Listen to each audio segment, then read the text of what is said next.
China wants to control us, and they want to do that by controlling our food supply. The Chinese Communist Party is not our friend. They're not our partner, and they're not our ally. They're our enemy. And that was South Dakota Governor Kristi Noem testifying in front of the House Agriculture Committee on Capitol Hill last week on China seeking to control the entire food supply chain in the United States. China already dominates the pork industry.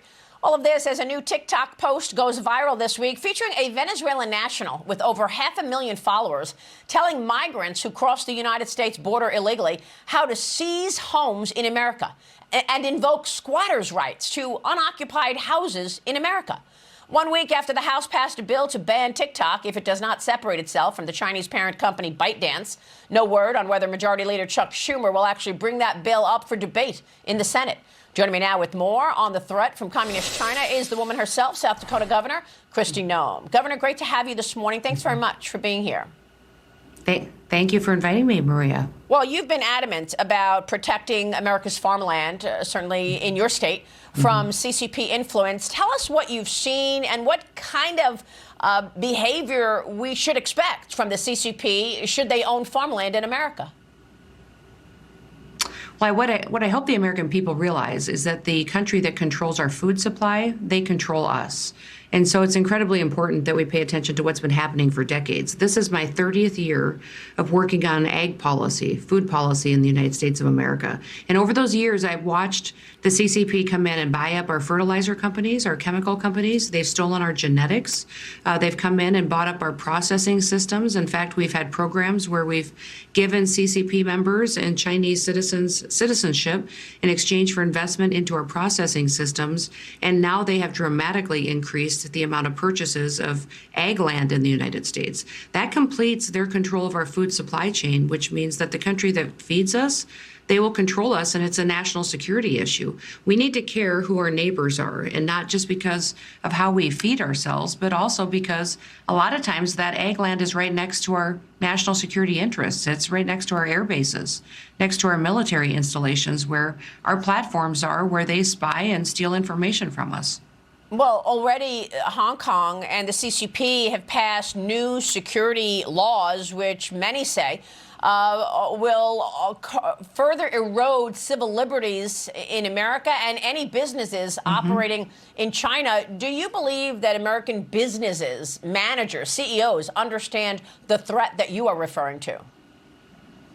I think they're starting to understand it, but I also think that they're under the control of the economics of doing business with China. And that's the problem, is so many of our businesses have gotten so dependent, and our farmers through trade agreements and exports have gotten so dependent on the market that is China and the size of it, that they need to really wake up and realize who does come first.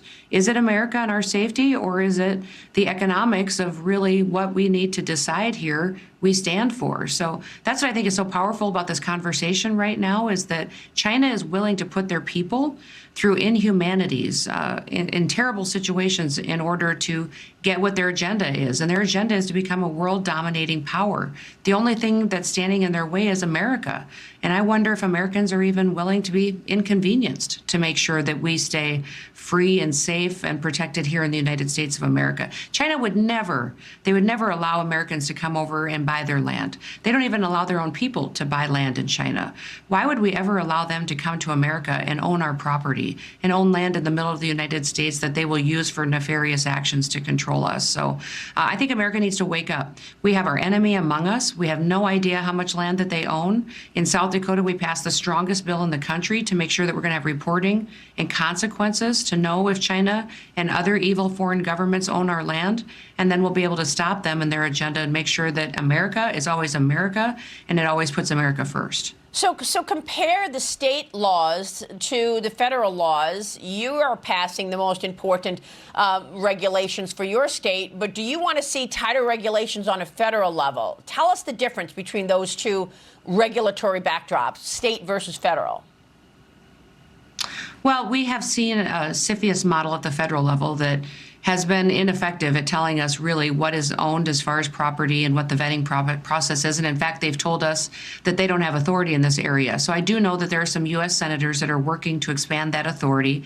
But when's the last time you really saw the federal government go forward and really fix anything? So I'd like governors to have more of a role in this. I think it's important governors pass laws to give more reporting requirements and some consequences if evil foreign governments come in and purchase up our assets.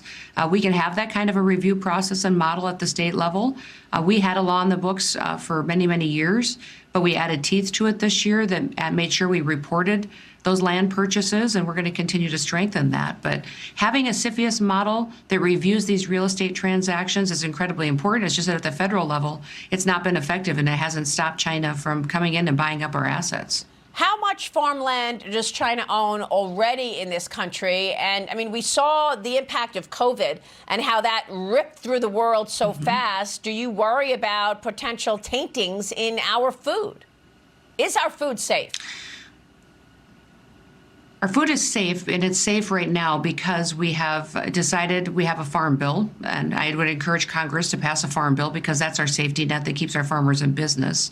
And we wanted every single person in this country to have an affordable food supply. So that safety net makes sure that it is produced here in the United States, that it is safe and it's affordable for every single family. The more we allow China to buy up the assets that produce that food, the more dangerous it becomes. So we have to take action now, and we need to be strong and make sure that we keep our priorities straight in producing and providing our own food supply in this country.